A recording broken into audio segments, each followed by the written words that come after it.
हाँ तो चलिए अब लेसन नंबर 5 का क्वेश्चन आंसर। ठीक है, तो पहला क्वेश्चन जो कि एक पद का है और दूसरा क्वेश्चन जो कि एक वाक्य का है। ठीक है, तो पहला क्वेश्चन में आप देखिए। ठीक है, दिख रहा है बोर्ड? बोर्ड दिख रहा है? हेलो, बोलते नहीं हो तुम लोग। बोर्ड दिख रहा है? नहीं, अच्छा। ओ, कैमरा इस तरफ था। अब दिख रहा है? यस। अभी भी नहीं दिख रहा है? अब दिख रहा है ना? चलिए, तो अब देखिए। अच्छा, आज 20 तारीख है ना? अरे, उसमें भी वीडियो में हम 19 लिख दिए हैं। आज 20 है, अभी ध्यान आया। उसमें 9 में 19 तारीख का बन गया है। कल संडे था ना, तो ध्यान नहीं रहा। तुम लोग भी देखते हो तो उन लोग को भी बोलना चाहिए था। हम तो पढ़ाने के धुन में रहते हैं। ठीक है, तो अब पहला क्वेश्चन है, एक पदेन उत्तरम लिखता। एक पद में उत्तर दीजिए। अब नहीं दिख रहा है? अब क्या लिख रहा है? Connection not available, kindly check your. अच्छा, देखें।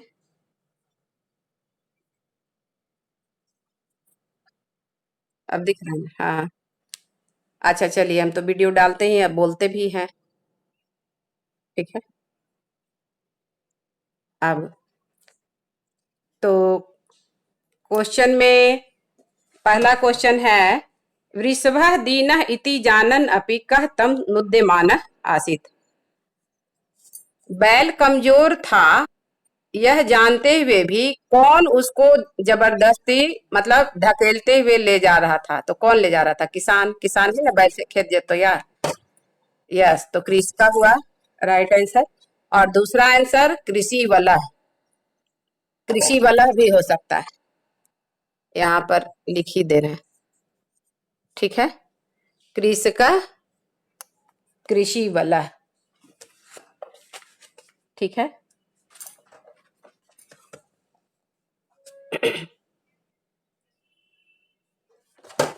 एक मिनट, स्याही खत्म हो गया।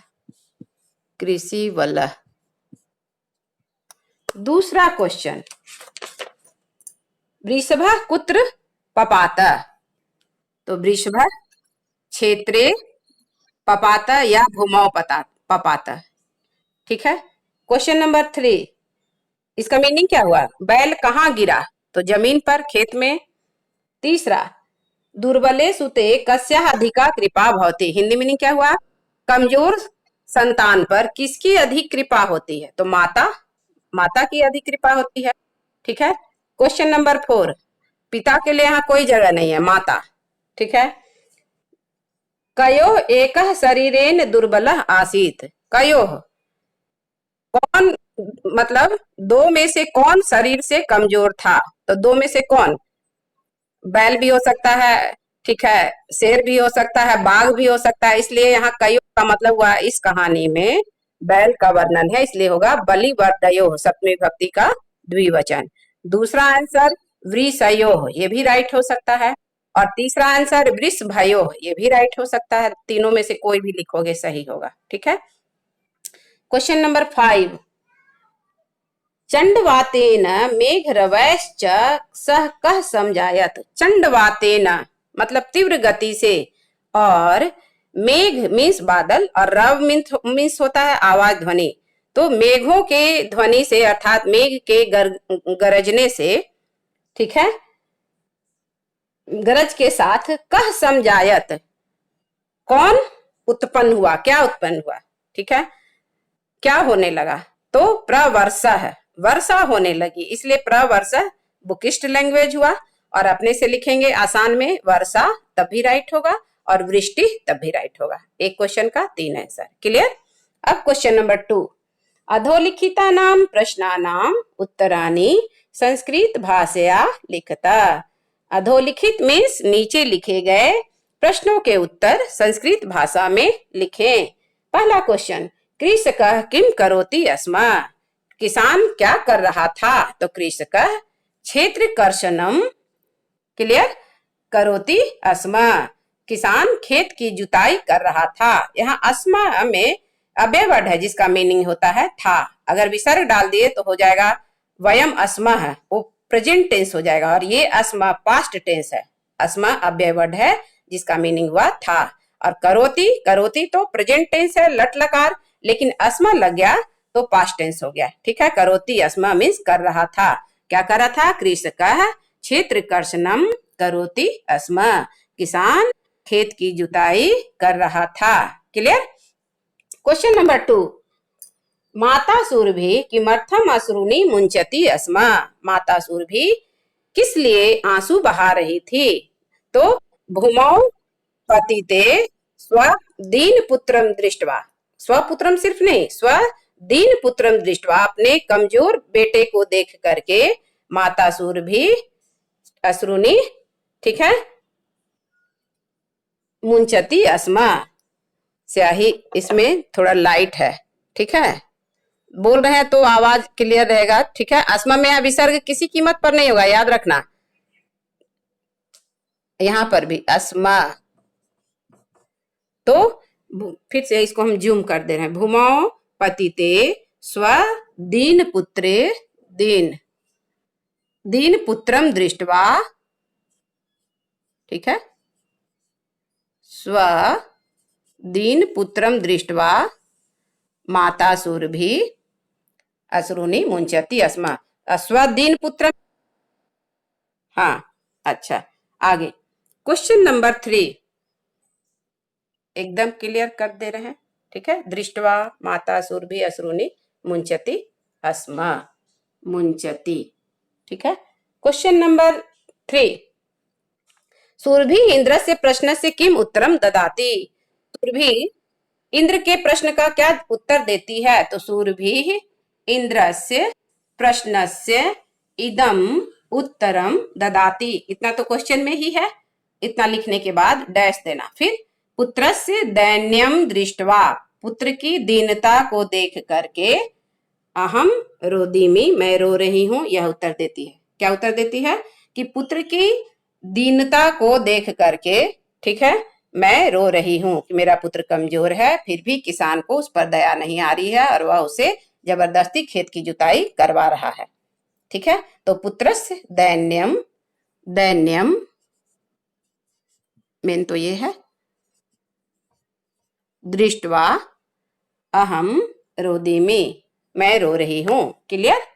नेक्स्ट क्वेश्चन नंबर 4, मातु अधिका कृपा कस्मिन भवति। माता की अधिक कृपा किस पर होती है, तो मातु अधिका कृपा दीन सुते, एक समस्त समास कर दिए, और या दीने सुते, तुम्हारे बुक में दिया हुआ अलग अलग, दीने सुते, तो इसको या तो ये लिखेंगे या ये लिखेंगे, लेकिन जब ये लिखेंगे तो बीच में कोई गैप नहीं होना चाहिए, नहीं तो गलत हो जाएगा। ठीक है, तो दीन सुते ये सप्तमी तत्पुरुष समास है। देखिए, हाँ दुर्बल भी हो सकता है, एकदम क्यों नहीं हो सकता है, तो हम इसलिए हर क्वेश्चन का 4-5 आंसर बताते हैं, एकदम हो सकता है।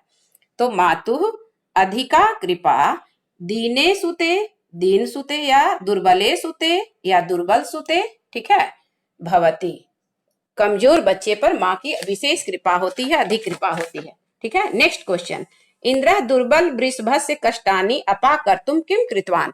इंद्र दुर्बल कमजोर बैल की, ठीक है, तो कमजोर बैल के कष्टों को अपाकर्तुं मीन्स दूर करने के लिए क्या किए, तो यहाँ पर देखिए क्वेश्चन नंबर 2 का 5 यहाँ पर हम लिखे, चूंकि यहाँ जगह नहीं है इसलिए क्लियर लिख दिए हैं। इंद्र यहाँ पर विसर्ग है, ठीक है, दुर्बल वृषभस्य कष्टानि अपाकर्तुम, अपाकर्तुम मीन्स दूर करने के लिए, इंद्र कमजोर बैल के कष्टों को दूर करने के लिए वृष्टि अकार्यत वर्षा करवा दिए। ठीक है, पानी पड़ने लगा। नेक्स्ट क्वेश्चन, वर्षा भी लिख सकते हो। जननी कीदृशी भवती, माता कैसी होती है? तो जननी तुल्य वत्सला भवती, माता सभी बच्चों के लिए माता के पास समान प्रेम होता है, समान वात्सल्य होता है। और इसको दूसरे तो बुक में है, तो दूसरे तरह से ऐसे भी लिख सकते हैं कि जननी सर्वसंतितिषु या सर्व अपत्येषु, ठीक है, समभावः धारयति, माता सभी बच्चों में समान भावना रखती है। अपितु, यहां तो है कि अपितु और क्लियर कर दे रहे हैं, वो पहले है ही, यहां पर इतना ही काफी है कि दीन सुते कमजोर बच्चे पर अधिका कृपा भवती, विशेष अधिक कृपा होती है, विशेष कृपा भवती, विशेष कृपा होती है। लास्ट क्वेश्चन, पाठे अस्मिन् कयोः संवादः दृश्यते, इस पाठ में किन दोनों के बीच संवाद हो रहा है? तो पाठे अस्मिन्, यस, यहां पर देखिए क्वेश्चन नंबर 2 का 7, पाठे अस्मिन्, यहां पर देखो पूर्व रूप संधि है, पाठे प्लस अस्मिन्, पाठे अस्मिन् इंद्र सुरभयो, ठीक है, इंद्र सुरभ्यो, जैसे इंद्र को हम पहले लाएंगे और सुरभि को बाद में लाएंगे, तो सुरभि हरस विकारांत है और स्त्रीलिंग है, तो इसका रूप मति पर चलेगा। तो मत्योः सप्तमी और षष्ठी के द्विवचन में यहाँ सप्तमी है, तो आधा त और यो होता है, इसलिए यहाँ सुरभि का आधा भाव हुआ और यो हो गया, इसमें यन संधि का नियम लागू हुआ है। ठीक है, तो इंद्र सुरभ्यो या ऑब्लिक सुरभि इंद्रयो, सीधे ये ज्यादा आसान है कि सुरभि को पहले ले आएंगे और इंद्र में अकारांत है, बालक में योह, हम आसान ट्रिक बताए थे कि अकारांत में सब में योह लगा दो बस, षष्ठी और सप्तमी के द्विवचन में। तो सुरभि इंद्रयोः संवादः विद्यते, फिर से देखिए, पाठे अस्मिन् इंद्र सुरभ्योः या सुरभि इंद्रयोः संवादः विद्यते। अब तुम्हारे बुक में ये दिया हुआ है विद्यते, मैंने यहाँ पर जान के लिखा है ये विद्यते, ऐसे भी आएगा तो कंफ्यूज नहीं होगे। ठीक है, क्योंकि ये द में देखो हलंत और या, तो द या संयुक्ताक्षर होकर दया हो गया। फॉर एग्जाम्पल उत जोड़ी होगा उद्योग। और कल के तुम्हारे टेस्ट में जसत्व संधि था, मैंने 1000 बार से कम नहीं पढ़ाया, 1000 9 से लेकर अभी तक। फिर भी जैसे ही मैं कल कॉपी चेक करने बैठी, अमर का रोल नंबर 10 बी पूछो, तुरंत मैंने उसे फोन किया, वो पहला ही क्वेश्चन को गलत लिखा है, जसत्व संधि के जगह लिख दिया है अनुनासिक, तो 2 नंबर तो उसका गया, एग्जाम्पल भी दोनों गलत। इसलिए अभी इसको मैं फिर से रिपीट कर रही हूँ, अमर इज प्रेजेंट, 10 बी अमर, देखो क्लास करना इसीलिए जरूरी है। तो ठीक है, तो ये विद्यते देखो जसत्व संधि का एग्जाम्पल है। ठीक है, मतलब यहां पर जसत्व संधि का एग्जाम्पल नहीं है ये, समझ गए, लेकिन यहाँ पर नहीं है, लेकिन द और यह संयुक्ताक्षर होता है, दया बनता है, वो हम बताए। ठीक है, जसत्व संधि का एग्जाम्पल हुआ कि फर्स्ट किसी शब्द का के अंतिम अक्षर में किसी वर्ग का फर्स्ट लेटर रहे और इसके बाद 27 लेटर में से कोई भी रहे, इतना बार मैंने तुम लोगों को बताया, तो फर्स्ट लेटर के जगह अपने ही वर्ग का तीसरा लेटर हो जाता है। ठीक है, तो इसलिए ता था दा सत जोड़ आचार इक्वल टू सदाचार, ये हुआ जसत्व संधि। जगत जोड़ी सा जगदीशा, अप जोड़ जा अब जा, तब कैसे इतना आसान को गलत किए? विद्यते में जसत्व नहीं है, लेकिन हम द और यह संयुक्त आया तो हम समझा रहे हैं, विद्यते का पर्याय अस्ति होता है, वर्तते होता है। तो क्लियर हो गया एक पद और एक सेंटेंस का। ठीक है, और time is also going over, कितना हो रहा है? 1:45। हाँ, वीडियो में लंबा हो जाएगा, फिर भी हम इसका क्या कहा जाता है, इसका क्वेश्चन का भी हम लेकर भेज दे रहे हैं, देखो यहाँ पर रख रहे हैं। ठीक है, ये पहला हुआ, तुम लोग के पास है ही, फिर भी मैं वीडियो ले ले रही हूँ। 1 का हो गया, क्लियर आ रहा है ना? और ये 2 हो गया। और ये 2 का, ठीक है। अब 2 का क्वेश्चन नंबर 3, जिसमें कह रहा है कि पर्याय, ठीक है। तो पर्याय में फिर बोल दे रहे हैं, क्वेश्चन पे है ये, तुम्हारे पास बुक है ही। तो पहला क्या होगा? कृच्छेन का पर्याय काठिन्येन, ठीक है। चक्षुर्भ्याम का पर्याय, आप लोग बोलिए, नेत्राभ्याम, गुड। जवेन का पर्याय बोलिए, द्रुत गत्या, यस। इंद्र का पर्याय वासवा, यस। पुत्रः का पर्याय सुता है, यस। शीघ्रम का पर्याय आचीरम, और बलिवर्धा का पर्याय वृषभ, ठीक है, यस। तो अब हम वीडियो को ये कर रहे हैं, नहीं तो लंबा जगह फिर जाएगा फिर।